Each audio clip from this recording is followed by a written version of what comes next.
Assalamualaikum dan salam sejahtera. Saya nak bercerita tentang hikayat seorang anak Bugis bernama Rosli Dahlan. Hari ini Malaysia Today telah keluarkan satu berita tentang Rosli Dahlan goes to war with SPRM and PDRM. Rosli Dahlan istiaf perang terhadap SPRM dan PDRM. Di dalam berita itu, Rosli Dahlan telah mengambil tindakan mahkamah terhadap beberapa pegawai PDRM termasuk Jabatan Imigresen, Kerajaan Malaysia dan Bukit Aman.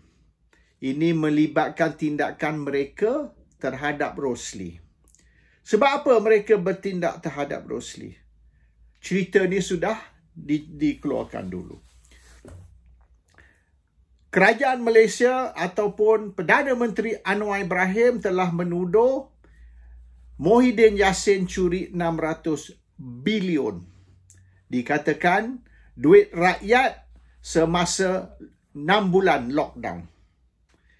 Dan Anwar mengumum bahawasanya bukti kukuh dan tindakan akan diambil terhadap Muhyiddin.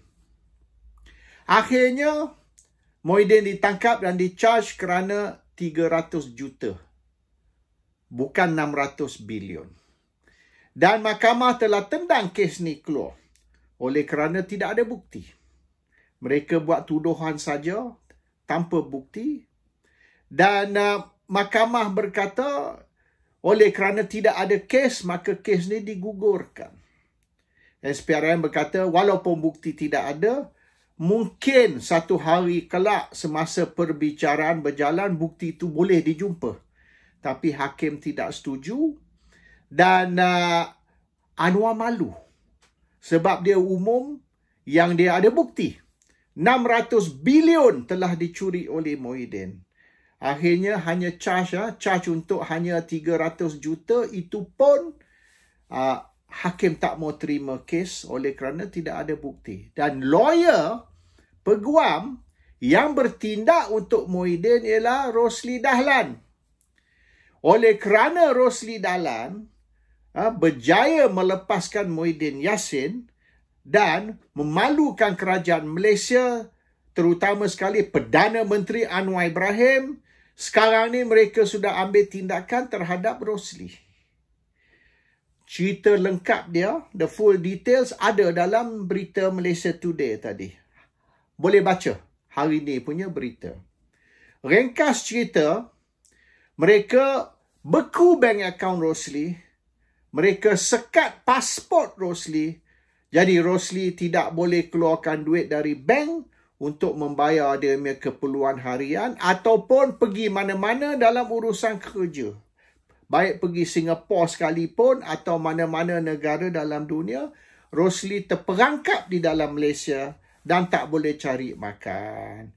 Dan Rosli juga minta supaya bank account dia, walaupun telah dibekukan, sekurang-kurang 50,000 dibenar bawa keluar untuk dia bayar dia punya keperluan. So now dia tak boleh bayar apa-apa oleh kerana bank account dibeku, dia tak boleh pergi mana-mana kerana pasport disekat. Jadi Rosli sekarang ni ambil tindakan terhadap kerajaan.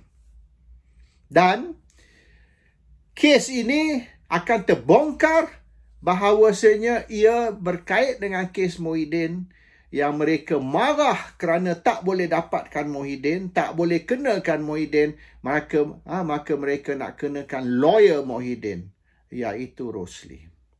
Tapi Rosli tidak akan mengaku kalah. Dia akan lawan dan dia telah pun lancar serangan terhadap kerajaan.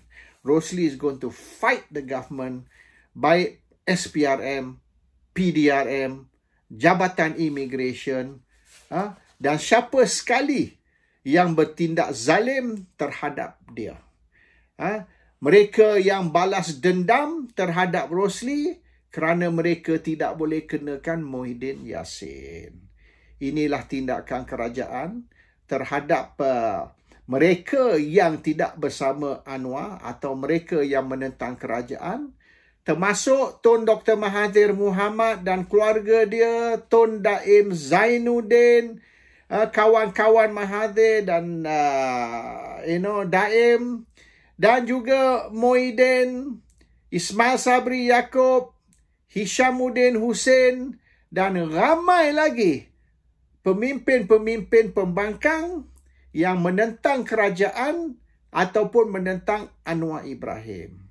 Hari ini mereka ada witch hunt, iaitu mereka nak kenakan semua orang yang menentang Anwar Ibrahim kerana Anwar Ibrahim takut dia digulingkan, dan dia akan digulingkan kerana banyak kesalahan yang dilakukan oleh kerajaan dan juga oleh kerana kerajaan tidak mampu menyelesaikan masalah ekonomi negara dan masalah penderitaan rakyat kerana tidak ada duit. So, dia orang takut sangat-sangat rakyat akan sokong kerajaan ini ditukar kerana rakyat sudah tak boleh tahan lagi penderitaan di bawah kerajaan ini yang baru setahun lebih sikit memerintah. Saya nak cerita tentang hikayat anak Bugis Rosli Dahlan ni yang bermula 30 tahun dulu.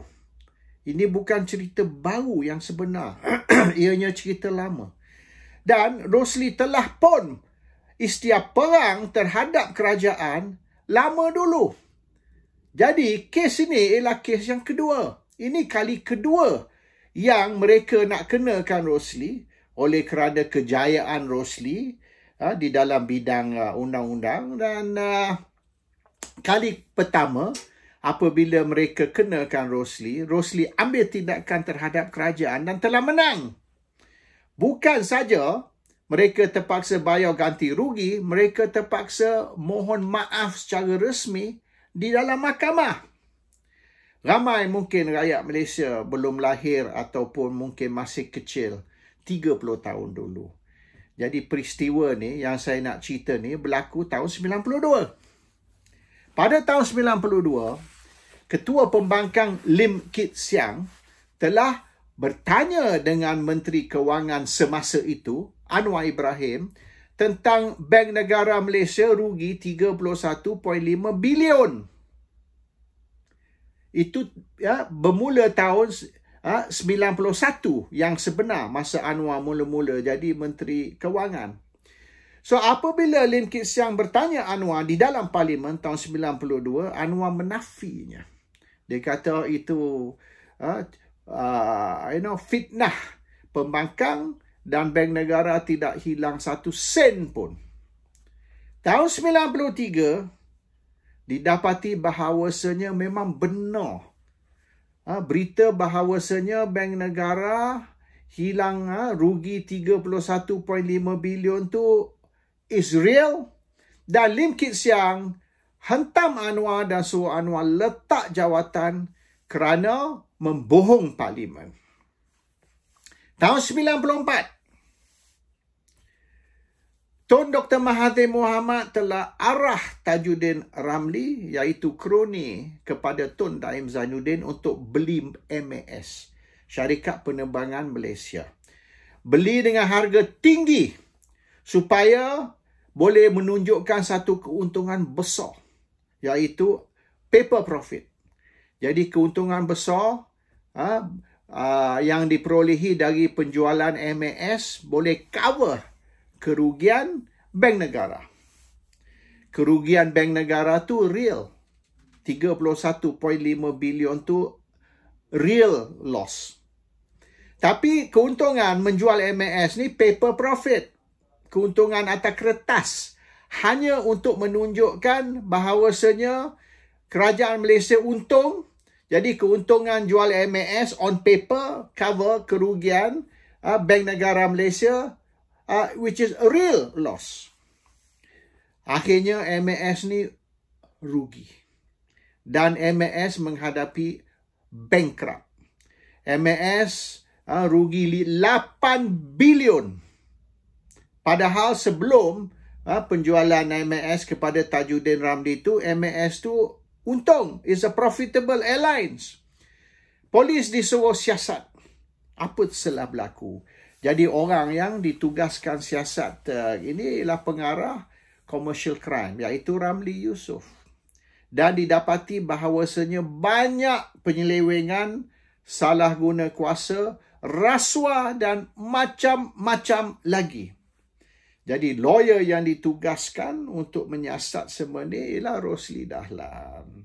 Jadi Ramli Yusof bersama Rosli Dahlan korek macam-macam rahsia dan didapati memang benar ada benda yang tak kena dalam pengurusan MAS. Ramli Yusof ditangkap dan dituduh salah guna kuasa. Ini kerana tindak balas, revenge terhadap dia kerana dia korek semua rahsia MAS. Rosli Dahlan bukan saja semasa tu lawyer kepada MAS yang berjaya mengorek rahsia-rahsia tadi, tapi dia juga bertindak sebagai lawyer untuk Ramli. Dan mahkamah membuat keputusan yang Ramli ni tidak bersalah. Tuduhan terhadap Ramli ni semua palsu. Fabricated charges. Dan bukan saja mahkamah membebaskan dia, tapi mahkamah juga beritahu kata ketua polis negara IGP ni pembohong. Bukan saja Ramli ni mangsa kezaliman, tapi mangsa pembohongan dari ketua polis negara. Jadi ini sangat-sangat memalukan mereka dan mereka mengambil juga tindakan terhadap Rosli. Kerana they want to punish Rosli for embarrassing the government. Rosli ditangkap pada malam hari raya haji, digari, dipukul dan disumbat ke dalam lokap. Dan orang yang ditugaskan membuat ini semua, orang yang di belakang tindakan zalim terhadap Rosli ini ialah Anthony Kevin Morris. Mungkin ramai orang ingat lagi cerita Morris ni, di mana dia dibunuh dan disumbat dalam tong dan ditutup dengan simen. He was buried in a cement tin. Kes ni Najib Tun Razak semasa tu dituduh. Dia kata Kevin ni terlibat dengan siasatan 1 MDB, jadi Najib lah yang arah dia dibunuh.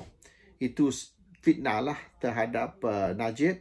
Yang sebenarnya Kevin ni terima rasuah dari satu golongan, satu geng India, dan sepatutnya rasuah ni untuk Kevin ni cover kes jenayah terhadap mereka, kes rasuah. Tapi selepas dia terima rasuah, dia tidak membantu, maka dia orang balas dendam dan membunuh Kevin. Tak kena mengena dengan kes 1 MDB ataupun Najib langsung. So dia ni lah, pegawai ni lah tadi yang kita boleh dikatakan dia ni geng pelantar. Dia yang telah menzalimi Rosli dan Rosli telah mengambil tindakan terhadap kerajaan. Sebab tuduhan-tuduhan terhadap Rosli ni memang fabricated, palsu.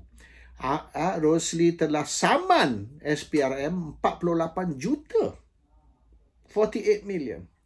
Akhirnya mereka minta selesai luar mahkamah dan mereka telah bayar ganti rugi terhadap Rosli dan mereka juga telah memohon maaf di dalam mahkamah secara terbuka di dalam mahkamah. So they had to maknanya mengaku salah, kerajaan ataupun SPRM terpaksa mengaku salah, meminta maaf dan bayar ganti rugi. Jumlah tidak didedahkan. Mahkamah rahsiakan jumlah, tapi yang Rosli saman ialah 48 juta. How much they paid? A few million. It was kept confidential lah dari itu. So benda ni sudah berlaku. Kalau nak kira ni, tahun 2007 dulu, Rosli sudah berperang dengan SPRM, dengan PDRM, dengan kerajaan Malaysia dan dia menang. Dan dia punya anak guam tu Ramli pun menang kes dia. Dan hakim tendang keluar kes dan maknanya berkata yang pihak polis ataupun pihak IGP ni, ketua polis negara, pembohong. So, sudah ada history lah, sejarah di antara Rosli berperang dengan kerajaan, dan bukan saja anak guam dia, klien dia menang, tapi Rosli sendiri yang telah dizalimi juga menang. So, sekarang ni, kali kedua ni, mereka buat sekali lagi kezaliman terhadap Rosli. Dan ini hanya kerana Muhyiddin Yassin terlepas dari tuduhan yang dia terlibat dalam rasuah 300 juta. Tapi cerita dia ialah Muhyiddin telah curi 600 bilion. Sebab apa hanya 300 sahaja yang diorang berjaya charge Muhyiddin di mahkamah. Itu pun hakim tendang kes tu keluar. Dan Rosli telah berjaya melepaskan Muhyiddin. Dan juga Rosli telah siasat 1 MDB. Dan kerana usaha Rosli ni lebih dari 20 bilion telah didapat balik. Dari jumlah 40 bilion atau 42 bilion yang dicuri itu, separuh didapati balik. Tuduhan terhadap Rosli, tuduhan yang awal tu ialah Rosli telah curi 7 bilion dari duit 20 bilion tu. Iaitu duit 7 bilion dari 20 bilion, duit 1MDB telah disakau dan telah diberi kepada Parti Pribumi Bersatu. Dan duit inilah yang diguna untuk pilihan raya. Tapi duit tu tidak dibayar ke Rosli. Duit tu dibayar kepada Menteri Kewangan Tengku Zafrul. Tengku Zafrul yang terima duit 20 bilion tadi. Jadi kalau betul lah 7 bilion dicuri dari 20 bilion tersebut, maknanya Tengku Zafrul yang curi. Tengku Zafrul ni bukan Parti Pribumi Bersatu, dia UMNO. So UMNO lah yang telah curi duit tersebut. So sekarang ni isu 7 bilion tu dia orang senyapkan. Sebab kalau dia betul, dia orang nak tangkap dan charge Rosli kerana kononnya curi 7 bilion dan beri kepada Parti Pribumi, maka akan terdedah cerita bahawasanya Zafrul dan bukan Rosli yang terima duit 20 bilion tadi. So now dia orang buat kes lain. Dia orang buat kes iServe dan melibatkan AirAsia. So dia orang reka kes ni bahawasanya Rosli terlibat dengan money laundering di bawah AMLA. Dan oleh kerana itu, bank account dia dibeku, pasport dia disekat, dia tidak boleh maknanya sentuh duit dia dalam bank, dan dia tak boleh keluar Malaysia pergi mana-mana, baik Singapura, baik mana sekali dalam dunia. So this is tindakan mereka terhadap Rosli. Tapi Rosli lawan balik. Sama macam masa 2007 dulu. Dia lawan balik dan dia saman kerajaan. Dan dia menang. Sekarang ni pun Rosli ambil tindakan terhadap kerajaan. Dan dia telah file pun tindakan terhadap beberapa pegawai. Ini detail dia. Saya ada di sini ni. Di mana Rosli telah file tindakan terhadap Kerajaan Malaysia, Jabatan Immigration, Polis Diraja Malaysia, termasuk beberapa pegawai-pegawai tinggi, termasuk juga Ketua Polis Negara ataupun IGP. So, kali kedua dalam sejarah Rosli ni berperang dengan kerajaan. Rosli ni ambil tindakan undang-undang terhadap beberapa pegawai kerajaan dan juga kerajaan Malaysia. Dan kita akan tengok apa akan berlaku. Tahun 2007, apabila Rosli istiaf perang terhadap kerajaan, dia menang. Kerajaan terpaksa minta maaf dan bayar ganti rugi. Dan kerajaan minta jumlah yang mereka bayar dirahsiakan. Sebab kerajaan tak mau rakyat tahu banyak mana mereka terpaksa bayar Rosli atas kezaliman terhadap dia. This is the second time. Kali kedua, Rosli akan sekali lagi berperang Dan mungkin kerajaan lupa yang anak Bugis ni yang bernama Rosli tidak akan back down. Dia tidak akan beranjak. Dia akan all out perang. Dan kalau kita ingatlah 400 tahun dululah, 400 tahun dulu di Melaka, semasa Raja Haji Fisabilillah Makam Ketapang telah istiar perang terhadap Belanda, Dutch. Dan akhirnya Belanda terpaksa bayar protection money terhadap Bugis oleh kerana mereka tak boleh nak lawan Bugis. Akhirnya apabila Belanda kurang hajar, Raja Haji Fisabilillah Makam Ketapang telah serang Melaka dan orang Belanda hampir kalah. Mereka sudah nak surrender dan serah Melaka kepada orang Bugis apabila orang Minangkabau telah tikam belakang Bugis dan akhirnya Belanda menang. Tapi Raja Haji tidak back down. Dia tidak surrender. Dia lawan sampai mati. Dan sampai hari ini, kalau kita pergi arkib di Holland, Raja Haji digelar Raja Api, the Fire Prince, oleh Belanda. Sebab walaupun dia musuh Belanda semasa itu, orang Belanda menghormati dia. Dan semenjak tu orang Belanda tidak berani main dengan orang Bugis. Dia tahu Bugis ni fierce, Bugis ni pahlawan. Mereka akan lawan sampai mati sekira awak buat kurang hajar ataupun awak nyaya dia. Inilah boleh dikatakan darah anak Bugis, Rosli Dahlan. Tahun 2007 apabila dia dizalimi, dia lawan dan dia menang. Dan kerajaan malu dan terpaksa minta maaf dan bayar ganti rugi. Sekali lagi, Rosli cabar kerajaan, dia ambil tindakan terhadap kerajaan dan kerajaan ingat, maknanya Rosli ni boleh digertak, boleh ditakutkan supaya dia tidak lagi bertindak bagi pihak Parti Pribumi Bersatu sebagai peguam mereka ataupun Muhyiddin Yassin sebagai peguam dia. Tapi Rosli terus membantu Muhyiddin di dalam kes-kes dia dan mereka maknanya sampai hari ini mereka cuba nak masukkan Muhyiddin ke dalam penjara. Hari ini list tu sudah lagi panjang. Bukan saja Muhyiddin Yassin, Hamzah Zainuddin, Wan Saiful, tapi Tun Dr. Mahathir Mohamad, Tun Daim Zainuddin, even Ismail Sabri Yaakob dan Hishamuddin Hussein sekarang ditarget menjadi sasaran kerajaan untuk menangkap, mendakwa macam-macam kesalahan dan mereka nak cuba menakutkan beberapa pemimpin-pemimpin ni supaya tidak menentang kerajaan atau tidak menentang Anwar Ibrahim. Dan caught in the crossfire, orang putih kata, caught in the crossfire ialah peguam-peguam yang bertindak bagi pihak mereka.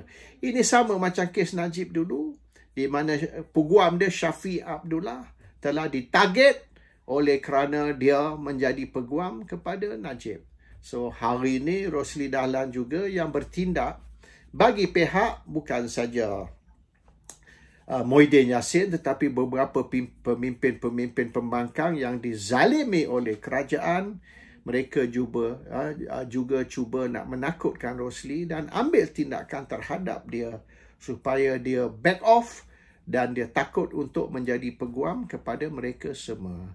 So, kita akan lihat perkembangan, the developments over the next few months dan kemungkinan besar tindakan kerajaan terhadap Rosli ini akan akhirnya akan menunjukkan kezaliman kerajaan dan bagaimana mereka cuba mengenakan Rosli dan semua lawyer-lawyer yang bertindak. Ini dipanggil justice, walaupun mereka tidak boleh mengenakan orang yang mereka tuduh. Misalan, sebagai satu contoh, Muhyiddin Yassin, mereka cuba mengenakan lawyer-lawyer yang bertindak bagi mereka. Dan one good example is tindakan terhadap Rosli pada tahun 2007 apabila dia berjaya mengorek jenayah dan salah guna kuasa dan rasuah di dalam MAS. Hari ini dia juga berjaya bertindak bagi pihak 1MDB dan banyak pendedahan telah dibuat. Dan sekarang ni oleh kerana mereka nak kenakan Muhyiddin dan Rosli menjadi sekatan kepada kerajaan untuk mengenakan Muhyiddin, maka Rosli sekarang pun telah menjadi mangsa. So today Rosli is fighting back and mungkin kerajaan selepas ni kesal kerana tindakan mereka terhadap Rosli, sebab mereka tak sangka Rosli ni akan lawan. Tapi kalau mereka ingatlah tahun 2007 semasa tu pun Rosli sudah lawan mereka dan telah menang. Assalamualaikum. Salam sejahtera.